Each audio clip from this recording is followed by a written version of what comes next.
Bismillahirrahmanirrahim. Assalamu alaikum, dear all. This is Zakirullah, lecturer Medical Laboratory Technology, Saradi University of Science and Information Technology, Peshawar.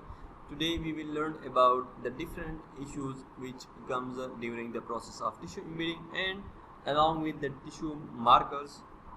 So the learning objectives and the learning outcomes of today's lecture is the tissue orientation in the embedding process, how tissue is marked and the marking process within the embedding process, and the troubleshooting during the process of tissue embedding.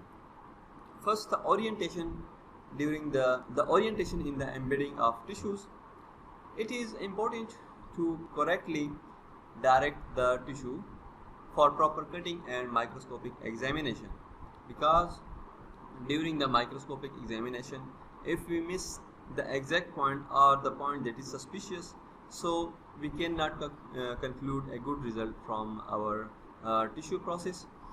Tissue is usually placed at a flat surface on the central part of the mold, because if we push it to any side of the mold, then the tissue goes out of the mold, so this may cause problems, and it should be oriented and directed in such a way that the cutting is easy for the microtome.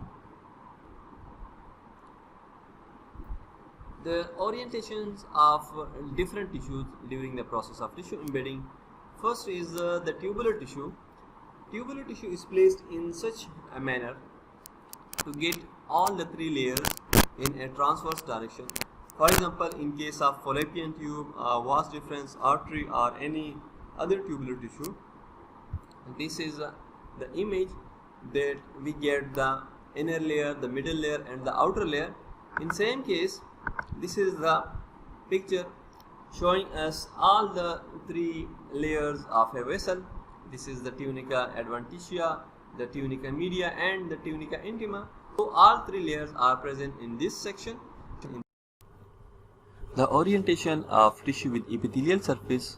Such tissue should be placed vertically in a right angle to the surface, so that in the tissue section we can get all the three layers in our smear, and we can see all the three layers in one slide. In the picture we can see that a tissue having epithelial surface, all the layers can be seen in one smear, so the tissue is oriented in such direction. The endometrial keratin, basically these are the scraping of the endometrium. They should be placed in a central position. For example, this is our block, tissue block, or the mold, and these endometrial keratin combined in the center, and then a block is formed. This is the image of the endometrial keratin, the smear of the endometrial keratin after H&E stain. Long tissues, linear long tissues, they should be placed an angled way and diagonally, so that all the tissue it is present in our smear. Muscle biopsy is directed and oriented in such a way that both the longitudinal and transverse plane it is present inside the block and in our smear. In this case, this is the intestinal muscle. So in these muscles are the layers, the submucosa, the muscularis mucosa, the villi, and the lumen. All the area it is included and present in this section of the smear. So muscle biopsy should be placed in the block in such a way that all the layers are transverse and the longitudinally hold the tissue that comes inside the block. Long membranous tissue, for example the amniotic, should be oriented in such a way that all the tissue fits inside the block, and a Swiss roll should be made from such long tissue. For example, this is the Swiss roll and this is the block and the image. So we can see here the tissue is rolled in such a way that the whole tissue that comes and fits inside the block and the smear.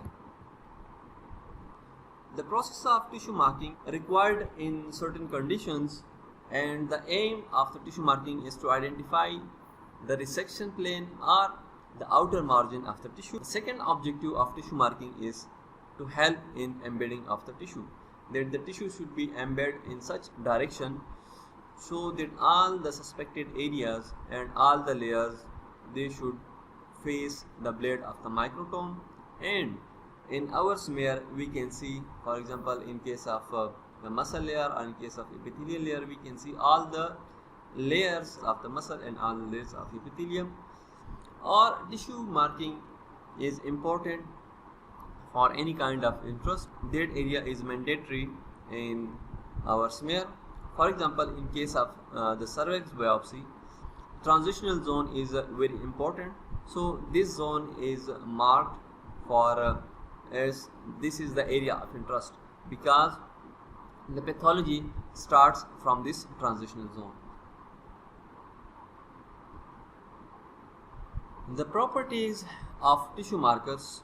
The tissue markers are the substance which should not be dissolved in fixative and tissue processing agent, because if these markers are dissolved in fixative or any chemical substance which are present in the tissue in the processing agent, so these markers will be removed and we cannot identify area of interest. The tissue marker should not penetrate the tissue in such a way that the deeper layers are involved, but it should only in contact with the superficial layer of the tissue.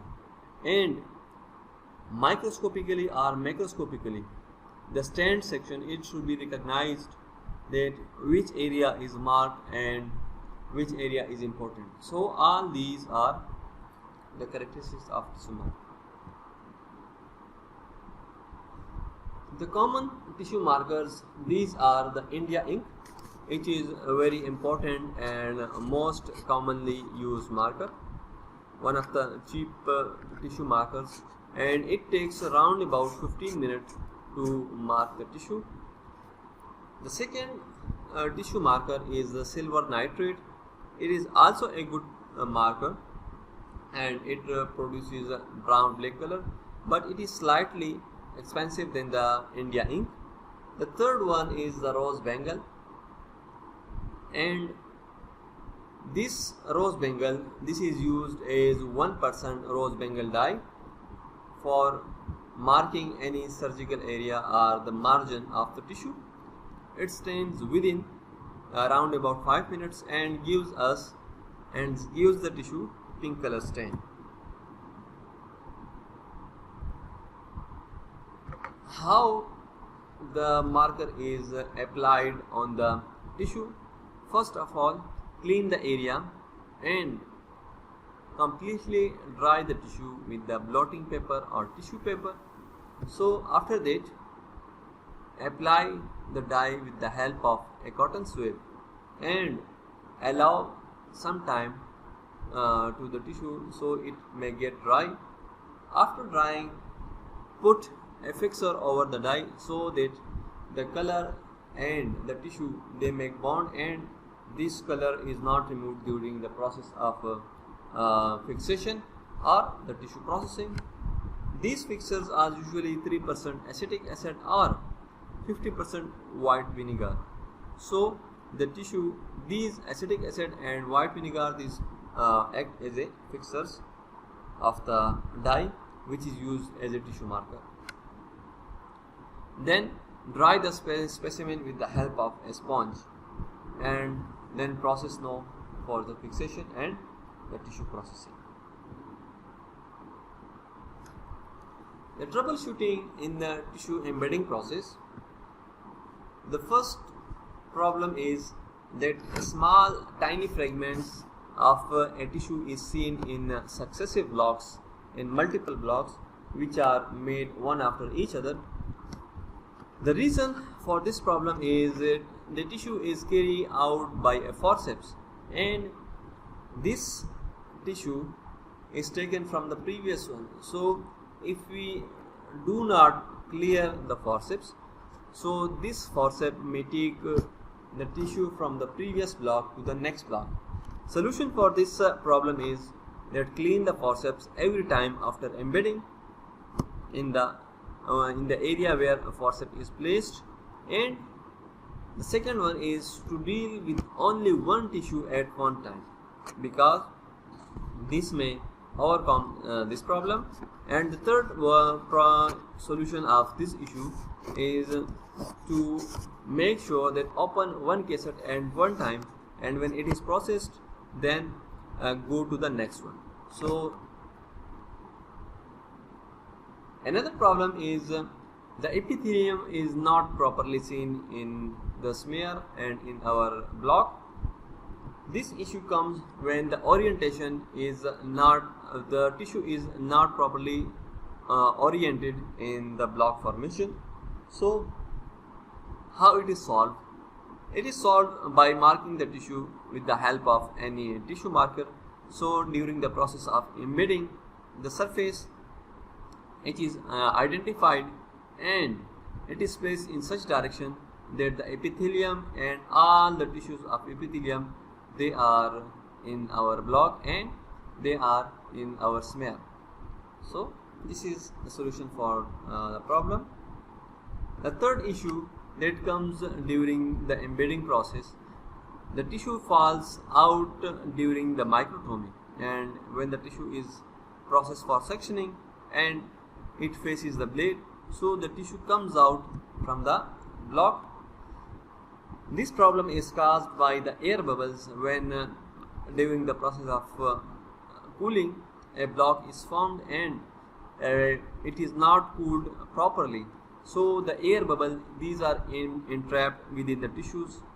The solution for this problem is to properly embed the tissue in the molten wax, freezing directly on the cold plate. So that was all about the orientation of the tissue during the embedding process, the marking of the tissue, and certain problems and their solution in the embedding process. Thank you for watching. Hope you have learned much more. Assalamu alaikum.